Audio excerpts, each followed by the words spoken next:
بسم اللہ الرحمن الرحیم۔ السلام علیکم۔ کڈس فیری ٹیلز میں خوش آمدید ویوز۔ آج میں آپ کے لیے ایک اچھی اور دلچسپ کہانی لے کر آئی ہوں، لیکن کہانی شروع کرنے سے پہلے آپ سے گزارش ہے کہ اگر آپ نے ہمارا channel kids fairy tales subscribe نہیں کیا تو اس کو سبسکرائب کر لیں اور ساتھ میں بیل آئیکن کو بھی پریس کر دیں۔ بڑھتے ہیں ہماری آج کی کہانی کی طرف۔ میں اس وقت اپنی شادی کی البم دیکھ رہا تھا۔ شادی کی البم میں نسیم بہت اچھی لگ رہی تھی۔ میں نے اپنی شریک حیات کا جو تصور سوچا تھا، نسیم اس سے بھی کہیں زیادہ خوبصورت تھی۔ اس سے شادی بھی بڑے ڈرامائی انداز میں ہوئی تھی۔ ہمارے ہاں برادری میں شادی کرنے کا رجحان ہے۔ جو برادری سے باہر شادی کر لے اسے اچھی نگاہ سے نہیں دیکھا جاتا۔ نسیم کا تعلق ہماری برادری سے نہیں تھا۔ میں ان تصویر کو دیکھ کر تصور میں دوبارہ سے شادی والے دن میں پہنچ گیا تھا۔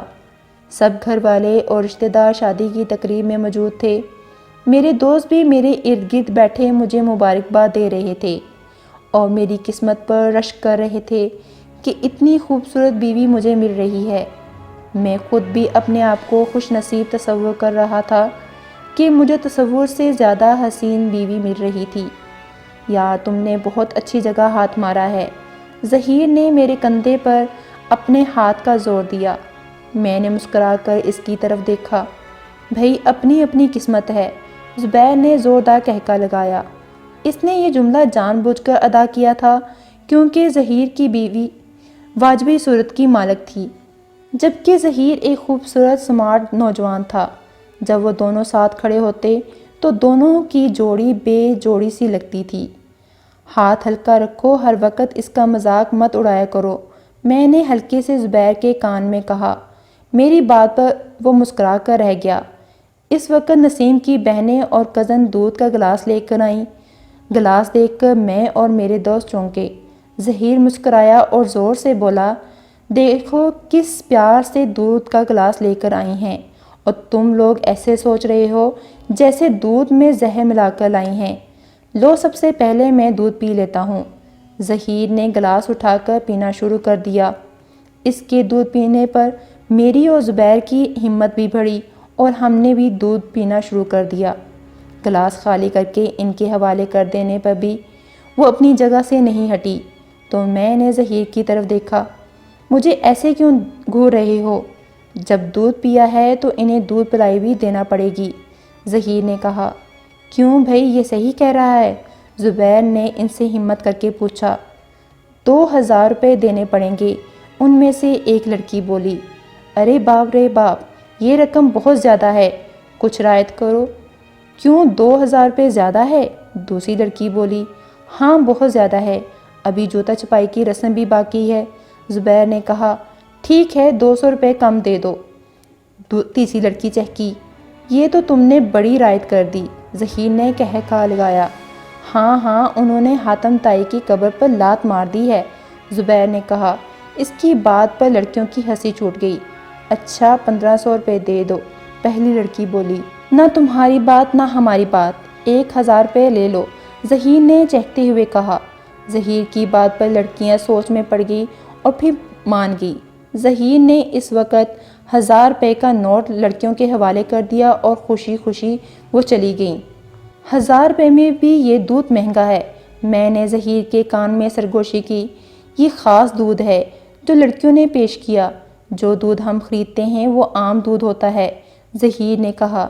اس کے پینے سے کچھ ہوگا تو نہیں؟ میں نے چونک کر پوچھا۔ کچھ نہیں ہوگا، تمہارے ساتھ ہم ہیں، زبیر نے میرے کندھے پر تھپکی دی۔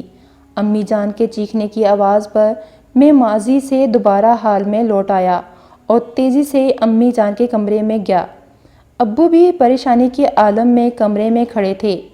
کیا ہوا ابو؟ میں نے پوچھا۔ کچھ نہیں، تمہاری امی خواب میں ڈر گئی ہیں۔ خواب میں ڈر گئی ہیں؟ میں نے پوچھا۔ ہاں، وہی خواب نظر آیا تھا کہ ایک خوفناک شکل کی عورت ان کی طرف بڑھ رہی ہے اور وہ تمہاری امی کا گلا گھونٹ دینا چاہتی ہے۔ ابو، اب ہر صورت میں امی جان کو کسی اچھے عمل کو دکھانا ہی پڑے گا، کیونکہ یہ خواب اب انہیں باقاعدگی سے آنے لگے ہیں۔ اکثر انہیں اکیلے میں ایسا بھی محسوس ہوتا ہے کہ کوئی شے ہے جو ان کے ساتھ ساتھ چل رہی ہے۔ کاشف بیٹے، میں نے پہلے اس بات کا سنجیدگی سے نوٹس نہیں لیا تھا، لیکن مسلسل اس طرح خواب میں ڈرنا اور اکیلے میں کسی شے کی موجودگی کا احساس ہونا اس بات کی علامت ہے کہ ضرور کوئی گڑبڑ ہے اور تمہاری امی کو کسی عامل کو دکھانا ضروری ہو گیا ہے۔ ابو نے مجھ سے کہا۔ جی ابو، اس معاملے میں کوئی سستی نہ کریں، میں نے کہا۔ میں واپس کمرے میں آ گیا۔ شادی کی تصویر کا البم بیڈ پر پڑا تھا۔ اسے میں نے پھر ایک بار اٹھا لیا۔ دلہن کے لباس میں نسیم بہت ہی پیاری لگ رہی تھی، بالکل چینی گڑیا محسوس ہو رہی تھی۔ رنگ بھی اس کا دودیا تھا جو اس کی حسن کو چار چاند لگا رہا تھا۔ نسیم سے دوستی بھی ایک اتفاق تھا۔ ایک دن میں گھر میں فارغ بیٹھا تھا، مجھے بیٹھے بیٹھے بوریت کا احساس ہونے لگا، تو میں نے چند SMS بنائے اور اپنے دوستوں کو بھیج دیے۔ SMS کیے مجھے ابھی چند منٹ ہی گزرے تھے کہ ایک SMS آیا۔ آپ کون ہیں؟ میں یہ پڑھ کر چونکا، وہ نمبر بھی نیا تھا۔ میں نے جواب میں لکھ دیا، آپ کون ہیں اور مجھ سے یہ کیوں پوچھ رہی ہیں کہ آپ کون؟ جواب میں SMS آیا جس میں لکھا تھا، آپ نے چند SMS مجھے کیے ہیں، اس لیے پوچھا ہے۔ میں نے SMS پڑھ کر اپنے موبائل کو چیک کیا۔ بھیجے گئے SMS میں ایک نمبر وہی تھا جس سے مجھے SMS آیا تھا۔ جب میں نے نمبر کو غور سے دیکھا تو احساس ہوا جلد بازی میں زبیر کے موبائل نمبر کے آخر کے 2 نمبروں میں بٹن غلط دب گئے تھے، جس سے SMS زبیر کی بجائے غلط جگہ چلا گیا تھا۔ غلطی کا احساس ہونے پر میں نے فوری طور پر معذرت کا SMS کر دیا۔ جواب میں پھر SMS آ گیا، ویسے آپ کے SMS اچھے تھے، اس لیے مجھے پسند آئے ہیں۔ یہ پڑھ کر میں زیر لب مسکرا دیا۔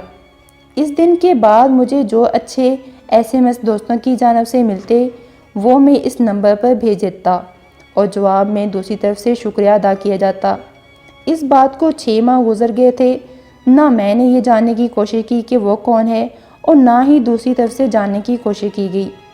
ایک روز ایسے ہی میرے دل میں خیال آیا کہ کال کر کے دیکھوں جسے میں SMS کرتا ہوں وہ کون ہے۔ کال کرنے پر ایک بہت ہی خوبصورت آواز کانوں میں رسکھولتی سنائی دی۔ آپ نے اپنے دل کے ہاتھوں مجبور ہو کر مجھے کال کر ہی لی۔ اس کی آواز سن کر مجھے کچھ حوصلہ ہوا اور میں نے کہا، ہاں، میں نے سوچا جس کو میں SMS کرتا ہوں اس کی آواز سن لوں۔ پھر کیسی لگی میری آواز؟ دوسری طرف سے آواز آئی، آواز بہت اچھی ہے۔ دل خوش ہو گیا، کاش آواز کی طرح چہرہ بھی ایسا ہی ہو۔ میرے منہ سے بے اختیار نکل گیا، چہرہ دیکھنے پر ہی پتہ چلے گا۔ پھر کب چہرہ دکھاؤ گی؟ میں نے کہا۔ جب تمہیں فرصت ملے آ کر دیکھ لینا، وہ ہنستے ہوئے بولی۔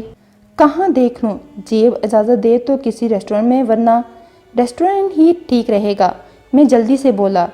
ٹھیک ہے، پھر جب تمہارا دل کرے ملاقات کا وقت طے کر لینا، لیکن ملاقات کا وقت دوپہر 1 سے 2 بجے کے دوران رکھنا، کیونکہ صبح میں ایک پرائیویٹ اسکول میں پڑھاتی ہوں اور گھر جانے کے بعد میں کچھ دیر آرام کرتی ہوں۔ شام میں بچے ٹیوشن پڑھنے آ جاتے ہیں۔ بڑی مصروف زندگی گزر رہی ہے، میں نے کہا۔ ہاں، ابو کی کمائی میں پورا نہیں ہوتا۔ میں، میرا بھائی نوید بھی کام کرتے ہیں، جب کہیں جا کر گزارا ہوتا ہے۔ مہنگائی بھی بہت ہو گئی ہے، اس لیے سب گھر والوں کو مل کر کام کرنا پڑتا ہے، جب کہیں جا کر گزارا ہو پاتا ہے۔ میں نے کہا، ہاں تمہاری بات ٹھیک ہے، مہنگائی نے غریب لوگوں کی سفید پوشی کا بھرم کھول کر رکھ دیا ہے۔ وہ بولی، تمہارا نام کیا ہے؟ میرا نام بہت ہی مختصر 4 لفظوں پر مشتمل ہے، مجھے نسیم کہتے ہیں۔ بہت ہی پیارا نام ہے اور مجھے کاشف کہتے ہیں۔ تمہارا نام بھی اچھا ہے، تمہارے SMS کی طرح۔ وہ ہنستے ہوئے بولی، لگتا ہے تم میرے SMS سے بہت متاثر ہو۔ میں نے کہا، ہاں، SMS سے انسان کی شخصیت کا اندازہ ہو جاتا ہے کہ وہ کس سوچ اور کردار کا مالک ہے۔ وہ بولی، میرے SMS تمہیں اچھے لگتے ہیں، یہ جان کر بڑی خوشی ہوئی۔ میں 2-3 دن کے اندر ملاقات کا وقت بتا دوں گا۔ میں نے یہ کہتے ہوئے کال بند کر دی۔ نسیم سے بات کرنے پر میرے دل میں بڑی خوشی سی محسوس ہوئی تھی۔ اس کیفیت کو لفظوں میں بیان کرنا مشکل ہے۔ وہ رات بہت اچھی گزری۔ رات بھر میں اسے خواب میں دیکھتا رہا۔ وہ مجھے بہت حسین لگ رہی تھی۔ 2-3 دن کیسے گزرے میں ہی جانتا ہوں۔ ایک دن پہاڑ محسوس ہو رہا تھا۔ مقررہ دن وہ ملاقات کے لیے ہوٹل پہنچ گئی۔ ہم دونوں نے ایک دوسرے کو دیکھا نہیں تھا، اس لیے طے ہوا تھا کہ وہ صبح جو لباس پہنے اس کی تفصیل SMS کر دے۔ اس لیے وہ میری ٹیبل کی طرف ایسے آ گئی تھی جیسے بہت پہلے سے جانتی ہو، اور میں بھی اسے دیکھتے ہی پہچان گیا تھا کہ وہی نسیم ہے۔ زیادہ انتظار تو نہیں کرنا پڑا؟ وہ میری طرف جھکتے ہوئے بولی۔ میں ابھی آیا ہوں، میں نے صاف جھوٹ بولا۔ میں حالانکہ مقررہ وقت سے 1 گھنٹے پہلے ہی ہوٹل پہنچ گیا تھا۔ رات بھر مجھے نسیم سے ملاقات کرنے کا اشتیاق وقت سے پہلے ہوٹل لے آیا تھا۔ میں سوچ رہی تھی لیٹ ہو گئی ہوں، کہیں تم میرا انتظار کر کے بیزار نہ ہو گئے ہو۔ وہ ہنستے ہوئے بولی، انتظار میں بھی ایک لذت ہے، یہ وہی جانتا ہے جو کسی کا انتظار کرتے ہیں۔ میں نے مسکراتے ہوئے کہا، لگتا ہے مجھ سے ملاقات کرنے سے پہلے بھی کسی اور کے انتظار کا تجربہ کر چکے ہو۔ وہ مسکراتے ہوئے بولی، نہیں ایسی کوئی بات نہیں ہے۔ میں اپنی بے وقوفی پر گھبرا گیا۔ انجانے میں نے یہ کیا بات کہہ دی؟ تیر کمان سے نکل چکا تھا اور مجھے اپنی بات کو سنبھالنا تھا، اس لیے سنبھل کر بیٹھ گیا۔ ارے اس طرح گھبرا کر میری بات کی تصدیق کر رہے ہیں؟ نسیم بولی، یقین کرو میری زندگی میں آنے والی تم پہلی لڑکی ہو۔ اس سے پہلے میں نے کسی لڑکی کا اس طرح سے انتظار نہیں کیا۔ میں نے وضاحت کی، میں ایسے ہی مذاق کر رہی تھی اور تم سنجیدہ ہو گئے ہو۔ میں نے یقین کر لیا ہے کہ تم نے کسی لڑکی کا انتظار نہیں کیا بس۔ وہ مسکرائی۔ نسیم کے اس طرح کہنے پر مجھے کس قدر سکون ملا اور میرے چہرے پر اطمینان کی لہر دوڑ گئی۔ 1 گھنٹے تک ہم ہوٹل میں بیٹھے مختلف موضوعات پر تبادلہ خیال کرتے رہے، اور پھر وہ اپنے اور میں اپنے گھر کو لوٹ آیا۔ اسی دن ملاقات کرنے سے پھر ملاقاتوں کا سلسلہ رکا نہیں، چلتا رہا۔ محبت کے عہد و پیمان ہوئے اور پھر ہم شادی کے مقدس بندھن میں بندھ گئے۔ اگرچہ میری والدہ نسیم سے میری شادی کرنے کے حق میں نہیں تھی، وہ چاہتی تھی کہ میری شادی کسی ایسے امیر گھرانے میں ہو جو مجھے کاروبار میں سپورٹ کرے اور میں مالی طور پر مستقل زندگی گزار سکوں۔ اس کے برعکس میں رومان پرور ثابت ہوا تھا۔ میری خواہش تھی کہ میری بیوی خوبصورت ہو اور رومانوی باتوں میں میرا بھرپور ساتھ دے۔ نسیم کی صورت میں ایسی شریک حیات مل گئی تھی۔ نسیم کا قصور صرف یہی تھا کہ وہ ایک غریب گھرانے سے تعلق رکھتی تھی۔ اس بنا پر گھر میں اکثر ساس بہو میں معمولی باتوں پر جھگڑا ہوتا رہتا تھا۔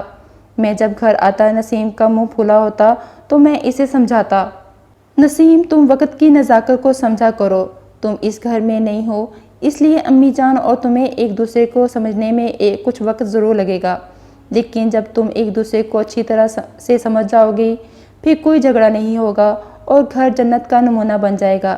میرے سمجھانے کا انداز ایسا تھا کہ بات اس کی سمجھ میں آ جاتی اور اس کا موڈ پھر سے خوشگوار ہو جاتا۔ وقت جیسے جیسے گزر رہا تھا، ساس بہو کے درمیان جھگڑا ہونا تقریباً ختم ہی ہو گیا تھا۔ اس میں زیادہ اہم کردار نسیم کا ہی تھا، جو برداشت کا بہت زبردست مادہ رکھتی تھی۔ گھر کا ماحول خوشگوار ہو جانے پر میں بہت خوش تھا کہ نہ جانے ہماری خوشیوں کو کس کی نظر لگ گئی۔ ایک روز دوپہر کے وقت امی جان کمرے میں سو رہی تھی اور نسیم کچن میں کھانا تیار کر رہی تھی۔ نہ جانے کیا ہوا کہ اس کے کپڑوں میں آگ لگ گئی۔ نسیم کے چیخنے چلانے پر امی جان کی آنکھ کھل گئی، مگر اس وقت تک نسیم کا جسم 70% جل چکا تھا۔ پڑوسیوں کی مدد سے نسیم کو ہسپتال پہنچایا گیا۔ موبائل کے ذریعے مجھے ہسپتال ہی بلا لیا گیا۔ ڈاکٹروں نے بہت کوشش کی کہ کسی طرح نسیم کی جان بچ جائے، مگر یہ ممکن نہ رہا تھا۔ اس نے ہسپتال میں ہی دم توڑ دیا تھا۔ میں کئی ماہ تک اس صدمے کو نہیں بھلا سکا تھا۔ جب بھی تنہائی میسر آتی، میری آنکھوں کے سامنے ہسپتال میں نسیم کی دم توڑنے کا منظر آ جاتا۔ میں ابھی نسیم کا غم بھلا نہیں سکا تھا کہ امی جان کی طبیعت خراب رہنے لگی تھی۔ وہ ہر وقت خوف میں مبتلا رہنے لگی تھی۔ انہیں ایسا محسوس ہونے لگا تھا کہ کوئی شے ہے جو ان کے ساتھ سائے کی طرح رہنے لگی ہے۔ خواب میں بھی اکثر انہیں ایک عورت جس کے چہرے پر بال بکھرے ہوتے ہیں وہ انہیں ڈراتی ہے۔ نہ ڈرنے پر وہ زور سے ان کا گلا دبا دیتی ہے۔ ابا جان نے اپنے واقف کار ایک عامل جمشید کو دکھایا اور عامل جمشید نے بتایا کہ ان پر کسی روح کا سایہ ہے جو امی جان کو ہر وقت خوف میں مبتلا رکھنا چاہتا ہے۔ علاج کے ذریعے ہی اس روح سے نجات مل سکتی ہے۔ ابھی امی جان کا علاج شروع ہوئے 2 دن ہی ہوئے تھے کہ امی جان سوتے میں چیخ مار کر اٹھ بیٹھی۔ ان کا پورا جسم پسینے سے شرابور ہو رہا تھا۔ وہ بہت گھبرائی ہوئی تھی، خوف سے وہ بری طرح کانپ رہی تھی۔ انہیں اس حالت میں دیکھ کر ابو اور میں دونوں گھبرا گئے۔ امی کیا ہوا ہے؟ میں نے پوچھا۔ مجھے جواب دینے کی بجائے وہ مجھے خوف زدہ نظروں سے دیکھ رہی تھی۔ بیٹے امی کو پانی پلاؤ، ابو نے کہا۔ ہاں، یہ کہتے ہوئے میں نے جگ سے ایک گلاس پانی بھرا اور امی کی طرف بڑھایا، جسے وہ ایک ہی سانس میں چڑھا گئیں۔ خاصی دیر تک وہ گمسم رہی، پھر کہیں جا کر وہ بات چیت کرنے کے قابل ہوئی۔ اس عورت نے دھمکی دی ہے کہ میں اپنا علاج نہ کرواؤں، ورنہ وہ مجھے زندہ نہیں چھوڑے گی۔ وہ تم سے کیا چاہتی ہے؟ ابو نے پوچھا۔ وہ چاہتی ہے میں جب تک زندہ رہوں سسکتی تڑپتی رہوں، زندہ رہوں لیکن ہر وقت خوف زدہ رہوں، کسی پر مجھے چین نہ آئے، امی جان نے بتایا۔ بیگم تمہیں اس خبیث روح سے ڈرنے کی ضرورت نہیں ہے، وہ تمہارا کچھ نہیں بگاڑے گی۔ عامل جمشید ہمیشہ کے لیے اس روح سے تمہیں چھٹکارا دلا دیں گے، ابو نے کہا۔ وہ ہمیشہ اپنا چہرہ بالوں میں چھپا کر رکھتی تھی، آج اس نے اپنا چہرہ دکھا دیا۔ اوہ میرے خدا، کس قدر خوفناک چہرہ تھا! چہرہ دیکھتے ہی دل دہل گیا۔ امی جان نے یہ کہتے ہوئے اپنا چہرہ دونوں ہاتھوں میں تھام لیا۔ ابو جان، عامل جمشید کو اس خبیث روح کے دھمکی دینے کے بارے میں ضرور بتانا چاہیے، میں نے کہا۔ ہاں تم بے فکر رہو بیٹے، میں صبح ہوتے ہی سب سے پہلے عامل صاحب کے پاس جاؤں گا، ابو نے مجھے یقین دہانی کرائی۔ میں مطمئن ہو کر اپنے کمرے میں چلا آیا۔ میرا یہ اطمینان عارضی تھا، کیونکہ اب اس خبیث روح نے امی کو دن میں بھی ڈرانا شروع کر دیا تھا۔ وہ حقیقت میں بھی امی جان کو نظر آنے لگی تھی۔ اس نئی صورتحال سے ابو اور میں دونوں ہی فکر مند ہو گئے تھے۔ عامل جمشید سے امی جان کا علاج چل رہا تھا اور انہوں نے ہمیں بھرپور یقین دلایا تھا کہ امی جان کو اس روح سے نجات مل جائے گی، مگر ہماری سمجھ میں نہیں آ رہا تھا کس طرح سے نجات ملے گی۔ اس خبیث روح نے بہت زیادہ امی جان کو تنگ کرنا شروع کر دیا تھا۔ امی جان کی طبیعت زیادہ خراب رہنے پر ابو کا مجھ پر دوسری شادی کرنے کا دباؤ بڑھ گیا تھا۔ اتوار کے دن ابو میرے کمرے میں آئے اور سمجھانے کی غرض سے بولے، تم دیکھ رہے ہو تمہاری والدہ کی طبیعت زیادہ خراب رہنے لگی ہے، ایسے میں کسی کا گھر میں رہنا بہت ضروری ہو گیا ہے۔ ایسا کرتے ہیں کہ پھوپھی نگت کو چند دن کے لیے بلا لیتے ہیں، میں نے تجویز دی۔ چند دن کے بعد کیا ہوگا؟ پھر ہم کیا کریں گے؟ اس گھر میں ایک عورت کا مستقل رہنا بہت ضروری ہو گیا ہے، تمہاری شادی کرنے ہی سے یہ مسئلہ حل ہو سکتا ہے، ابو نے کہا۔ ابو جان میں کیا کروں؟ میرے ذہن سے نسیم کی یادیں چپک کر رہ گئی ہیں، میں جتنا نسیم کو بلانا چاہتا ہوں وہ مجھے اتنا ہی یاد آتی ہے، میں نے کہا۔ تم جب تک شادی نہیں کر لو گے یادیں بلانا بھی چاہو گے تو بلا نہیں سکو گے، اس لیے اس کا واحد حل یہی ہے کہ تم شادی کر لو۔ میں اس بارے میں سوچوں گا، میں نے جواب دیا۔ سوچنے کا وقت گزر گیا ہے، اب تمہیں عمل کرنا ہے۔ ابو نے یہ بات اس طرح کہی تھی جیسے وہ مجھے حکم دے رہے ہوں۔ میں نے گھبرا کر ان کی طرف دیکھا اور پھر نظریں جھکا لی۔ میری نظریں جھکنے کو انہوں نے اپنی رضامندی سمجھی اور میرے کندھے پر تھپکی دیتے ہوئے کمرے سے نکل گئے۔ میں ابھی کچھ سوچ ہی رہا تھا کہ امی زوردار چیخ سنائی دی اور ساتھ ہی ایسا محسوس ہوا جیسے صحن میں کوئی گرا ہو۔ میں لپک کر وہاں پہنچا۔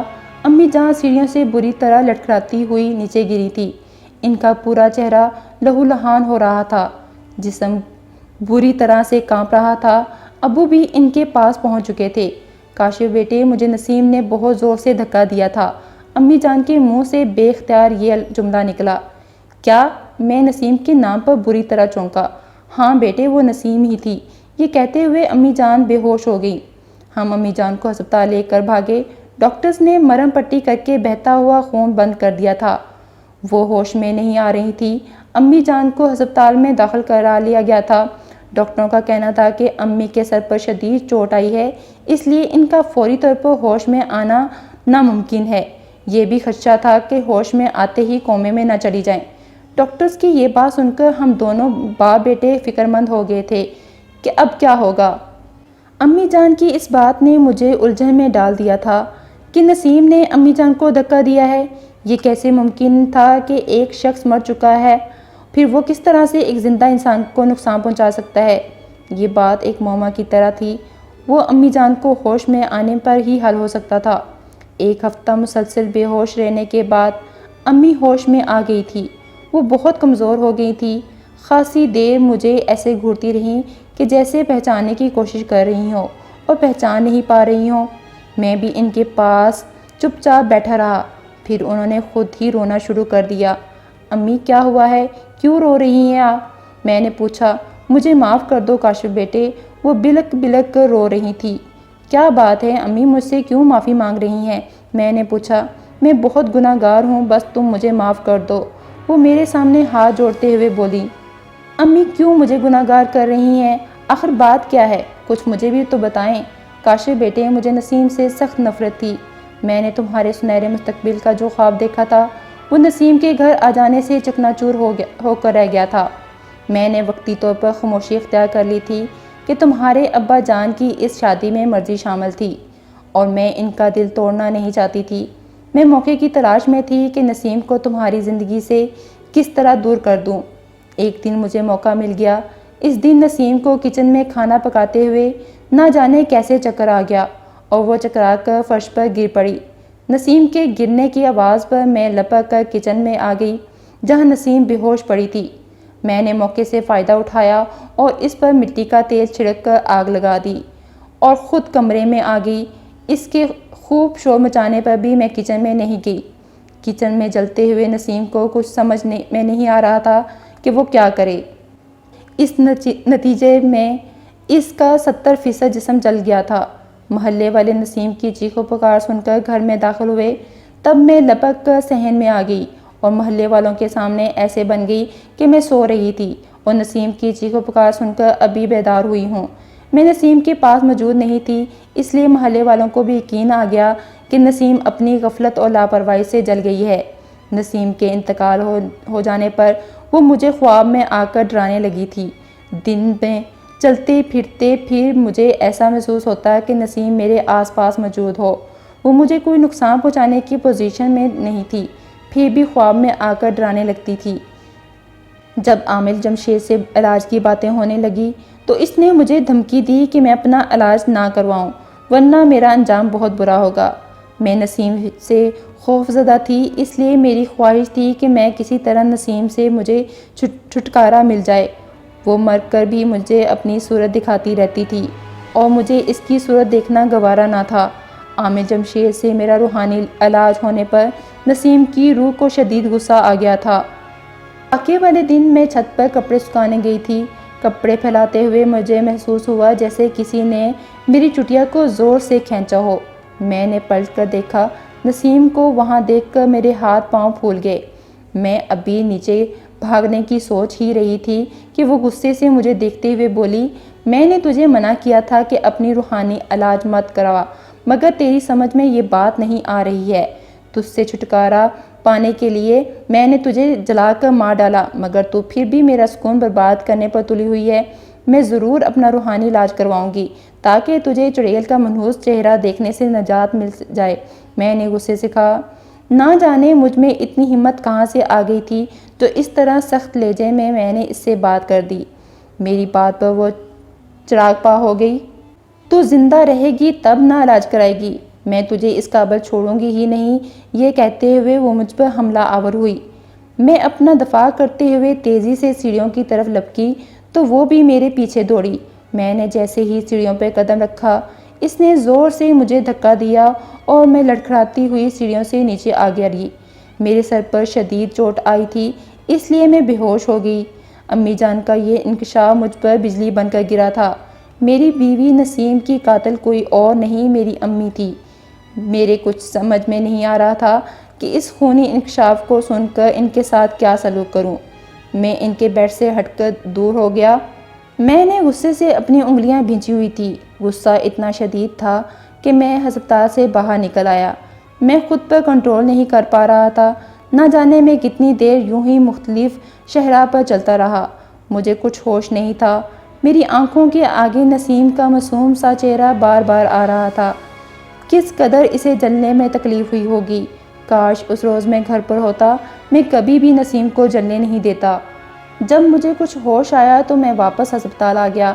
ابو ایک طرف اداس کھڑے تھے۔